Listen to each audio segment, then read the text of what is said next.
Estar bem informado tem um custo. Não estar, custa muito mais. André Ventura e António José Seguro estão na segunda volta. E cada detalhe conta. O palco das eleições é no Observador. Acompanhe passo a passo. Assine hoje o Observador e garanta acesso a todos os artigos, agora com 40 € de desconto. Saiba tudo em observador.pt.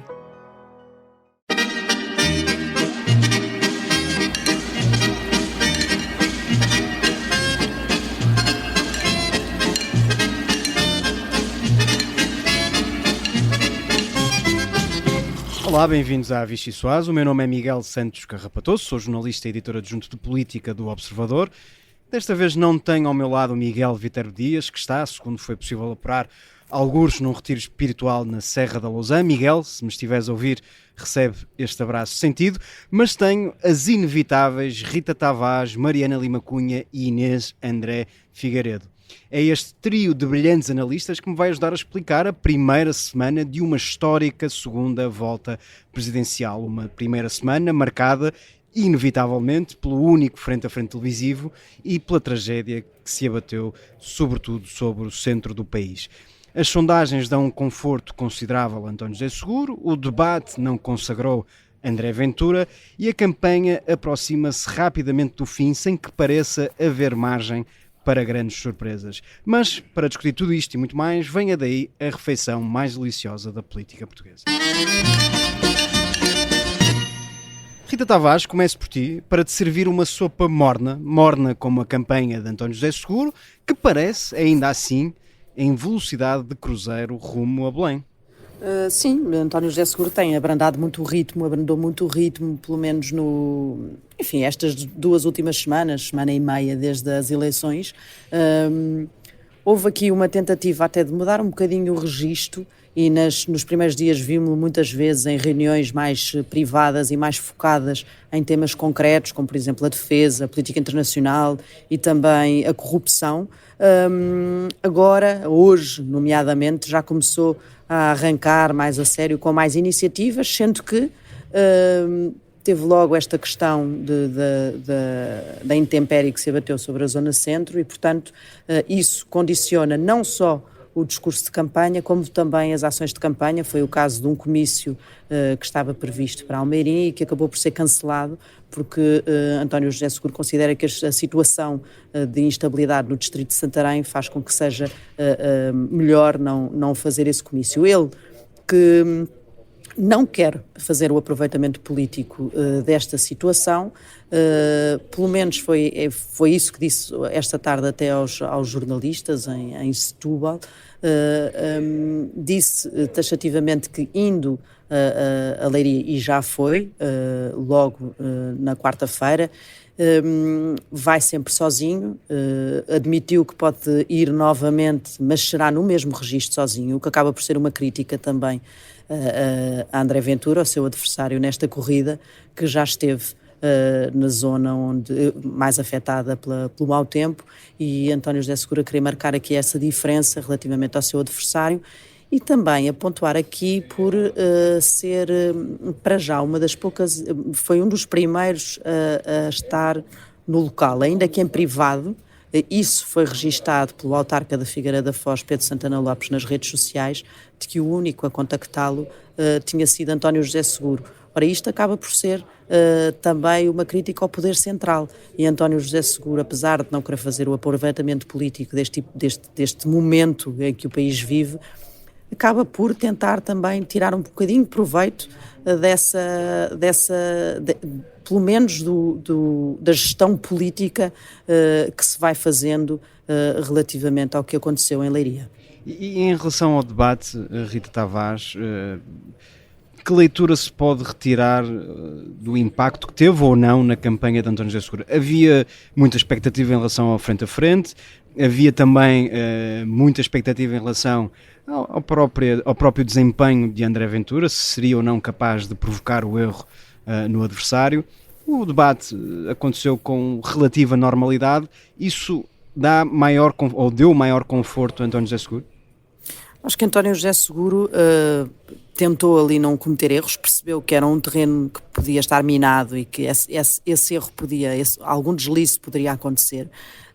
Fez disso um objetivo, saiu do outro lado do debate sem nenhum erro clamoroso e, portanto, acaba por sair algo aliviado deste combate. Julgo que a perspectiva que há na candidatura é de que o debate correu bem e de que mostrou, acima de tudo, que era preciso apenas um debate. Aliás, António José Seguro disse isso, atirou isso a André Ventura durante o próprio debate, mas o que nos têm dito é precisamente isso, que valia a pena apenas o que este debate mostrou, que não era necessário o outro. E aqui convém recordar que foi o próprio António José Seguro que não quis, não esteve disponível para mais do que um debate, inclusivamente para o debate das rádios que rejeitou, em que rejeitou mesmo estar. Portanto, aqui o que António José Seguro viu no debate foi uma situação ultrapassada, um ponto, um capítulo fechado desta segunda fase da campanha eleitoral e fechado a seu favor, pelo menos é essa leitura que vai tendo. Também tem aqui outro pormenor. Também tem aqui outro pormenor que é interessante nisso do debate, que é, a dada altura, o António José Seguro, no próprio debate, referiu-se sempre a André Ventura como senhor deputado. A dada altura, André Ventura até lhe chamou ex-deputado, numa espécie de vingançazinha, mas é essa a postura que António José Seguro está a tentar passar esta semana, que há um adversário político, é um líder partidário, e ele é um pré-presidente quase em funções, que já está a fazer contactos, que já está a preparar-se para o cargo, portanto está a querer marcar essa diferença relativamente a André Ventura e, portanto, inclusivamente fala no debate na perspectiva de não poder lesar as futuras relações institucionais que terá com aquele líder partidário, portanto já põe as coisas neste plano. Aliás, teve o cuidado até de falar para os eleitores do Chega, partido que apoia André Ventura naturalmente. Uma última pergunta, Rita Tavares, até porque tu estás na estrada a acompanhar o candidato António José Seguro e tens de seguir viagem. António José Seguro tem falado muito nos últimos dias sobre a necessidade de ter uma votação reforçada para lhe dar uma maior legitimidade no cargo. Há algum número mágico na cabeça de António José Seguro? Até agora não. Ele na primeira volta teve ali um deslize num dia e falou em 25%. Nós metemos-nos com ele, já estava ali com excesso de confiança. Na altura ainda não se previa que tivesse uma vitória, muito menos uma vitória robusta. Portanto, agora falta perceber se afinal é essa mesma a fasquia que tem para a segunda volta e igualar Marcelo Rebelo de Sousa. Muito obrigado, Rita Tavares. Continuação de uma boa campanha. Nós seguimos com esta Vichy Soase. Inês André Figueiredo, para ti tem uma sopa a esfriar. André Ventura parece estar com dificuldades em arrancar um coelho da cartola. A direita não se mobilizou em torno dele e o debate não lhe correu como seguramente queria. Como é que está os ânimos, ou como é que estão os ânimos de André Ventura? A campanha começou a meio gás, agora está a ganhar os moldes da primeira volta, com 2 ações por dia, mas o debate foi o pontapé de saída, com André Ventura a procurar essencialmente colar António José Seguro a 3 ideias.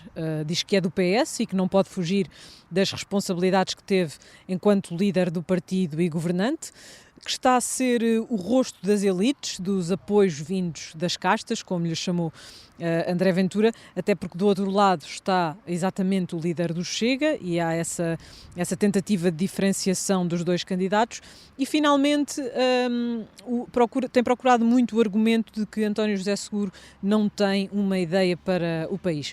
É neste triângulo que André Ventura tem assentado a campanha eleitoral, muito focado nas críticas a António José Seguro e às vezes até numa tentativa de ridicularizar o adversário, como aconteceu esta quarta-feira, quando disse perante um grupo de jovens na Universidade de Lusíada que não percebia o que tinha passado pela cabeça de António José Seguro, quando perguntou nesse debate o que é que poderia fazer no caso de uma tentativa de regularização extraordinária de imigrantes, e usou uma expressão pouco normal, para dizer assim, em contexto político.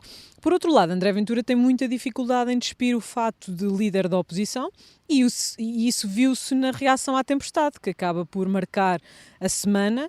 Disse imediatamente que queria ir ao terreno, sem atrapalhar, fez questão de sublinhar essa parte, e esta quinta-feira não poupou nem o Primeiro-Ministro, nem o Presidente da República. Para o líder do Chega, a presença na Proteção Civil não foi suficiente. É da opinião que os políticos têm de estar no local e mostrar coordenação, e foi mais longe para criticar o facto de ainda haver pessoas sem eletricidade. De forma muito estupefacta, André Ventura perguntou se não se aprendeu nada com o passado e se estamos a brincar com aquilo que está a acontecer, numa referência a outros momentos como o apagão e as cheias e ao facto de ainda não haver geradores de emergência suficientes para que as pessoas não fiquem sem eletricidade. Por isso é neste equilíbrio difícil entre quem está com as sondagens desanimadoras e quem tem um futuro pela frente como líder da oposição que André Ventura vai seguindo nesta campanha presidencial, também com a certeza de que um bom resultado poderia deixar numa posição bem mais favorável nesse dia seguinte.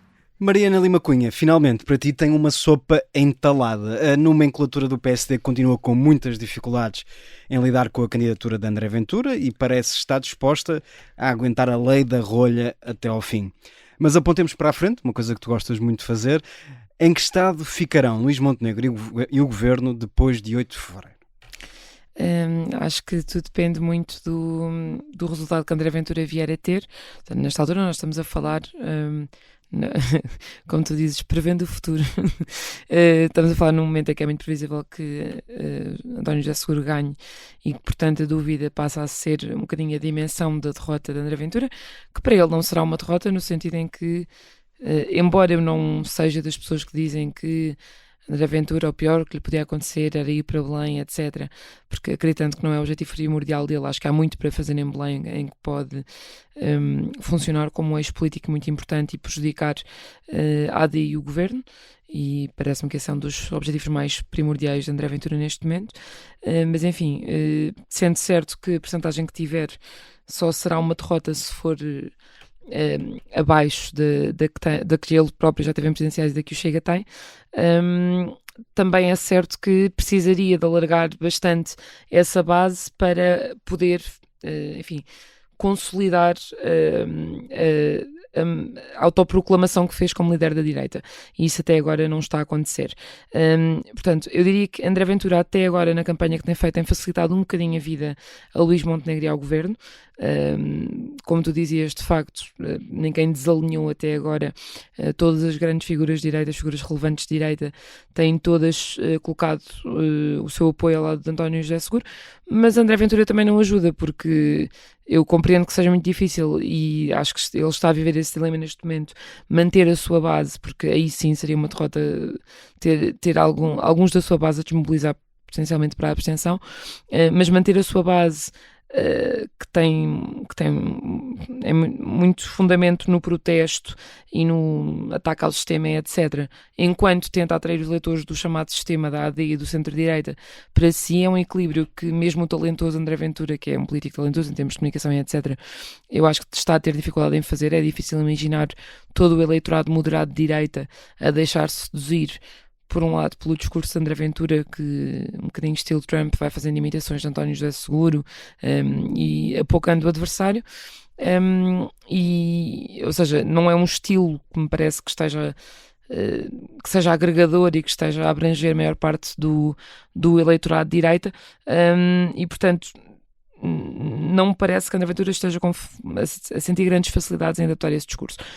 Isto para voltar à tua pergunta, se ele estivesse a conseguir fazer isso, e se conseguir fazer isso até dia 8 de fevereiro, se arranjar uma fórmula em que passe a convencer alguns dos moderados e a convencer a maior parte das pessoas de que de facto não é uma luta como ele tem colocado, como os adversários têm colocado, da democracia contra os autoritários, mas sim uma luta esquerda-direita, ou não socialismo contra socialismo, isso é um grande problema, obviamente, para Luís Montenegro e para o Governo, porque passa de facto a liderança da direita a estar em causa. André Ventura está com dificuldades em fazer esse caminho. Agora, é certo que Luís Montenegro certamente não pode relaxar, mesmo com uma percentagem que não permita a Ventura dizer-se o líder da direita. Luís Montenegro vai certamente ter de dar muito ao pedal no governo para convencer os eleitores. De facto, não há uma porta aberta para a transferência para votos no Chega, que não há uma necessidade do eleitorado de direita se refugiar em André Ventura, porque ele consegue criar ali um polo novo à direita que parece que está um bocadinho sem líder e sem saber para onde se virar, e para isso eu acho que é preciso mostrar trabalho. Portanto, isto, resumindo imenso, Luís Montenegro tem de dar muito ao pedal a partir de dia 8 de fevereiro e já a partir de agora, porque seja qual for o resultado de André Ventura, ou é um pequeno desastre para André Ventura e aí tem um Chega humilhado e fantástico para Luís Montenegro, ou vai ter o André Ventura a tentar canibalizar a AD sempre que puder. E no meio dessa tua reflexão, muito interessante, aliás, muito. Deixa-me sublinhar esse aspecto importante, ignoraste António José Seguro. Porquê? Porque será um presidente alinhado com o governo? Achas que isso não faz... ninguém perde ou ninguém está a perder o sono com essa hipótese? Sim, acho que ninguém perde o sono com essa hipótese. Acho que é claramente a melhor hipótese com que o governo pode contar é António José Seguro estar no poder em Belém. Houve um raciocínio... Mas, por exemplo, a reforma laboral, tal como ela foi desenhada, pelo menos já tem um veto mais do que anunciado. Portanto, António José Seguro também não será uma personagem meramente coadjuvante. Sim, eu não estou, quando digo isto, a reduzir António José Seguro a uma jarra, como se tem dito, uma rainha da Inglaterra. Se nós olharmos para os outros candidatos, tirando Coutinho, que era previsível que ganhassem, o governo ia ter sempre de ter algum cuidado com a questão do pacote laboral, porque ninguém aceitaria, pelo menos sem o GT, nem André Ventura, aliás, que conforme um bocadinho o que vai ouvindo também do povo e daquilo que chama povo e do povo mais revoltado, os trabalhadores, não é? Desse tipo de eleitor, também se vai afastando do pacote laboral e, portanto, acho que seria sempre um caso um bocadinho mais bicudo para o governo. Mas, no geral, o governo, assim, logo na noite das eleições, da primeira volta, começou a espalhar algum spin que temos de descontar essa parte de otimismo que é preciso ter quando sofre uma grande derrota, que foi o que aconteceu nessa noite, mas é que tem um ponto de verdade, que é o que nós mais tivemos na história da democracia foram coabitações PS-PSD nos dois palácios. Isso é o normal. O anormal normalmente, ou seja, o que normalmente não costuma acontecer é haver um governo e um presidente da mesma cor política, aconteceu só com Guterres e Sampaio, ser eleito. Portanto, a situação de ter PS e PSD a coabitar não é por si um problema. E quando nós olhamos para os possíveis socialistas que poderiam chegar a Belém, António José Seguro seria o menor problema, no sentido em que, enfim, não é propriamente, apesar de André Ventura agora pintar como a cara do socialismo e até o associar a nomes como Sócrates ou Costa, o que é um bocadinho absurdo rebuscado. Para quem conhece minimamente a história desses anos. Apesar disso, quer dizer, António José Seguro dificilmente é uma pessoa passível de ser pintada como radical de esquerda, não é? É moderada em Belém, não faço ideia se virá de facto mexer com muita coisa, conseguir concretizar grandes reformas, mas certamente não virá propriamente abanar o sistema e diria que não virá tramar Montenegro, pelo menos no primeiro mandato, portanto não parece um grande perigo para o governo. E a nossa primeira parte, infelizmente, tem de ficar por aqui. Prometo, em programas futuros, dar a oportunidade à Mariana Lima Cunha para falar sobre o povo e o conceito de povo. É um tema uma tese que eu gosto de desenvolver. É um tema que apaixona a Mariana Lima Cunha. Voltamos dentro de momentos com um homem que conhece bem a direita, conhece muito bem o Chega, com a entrevista a Diogo Pacheco de Amorim. Até já.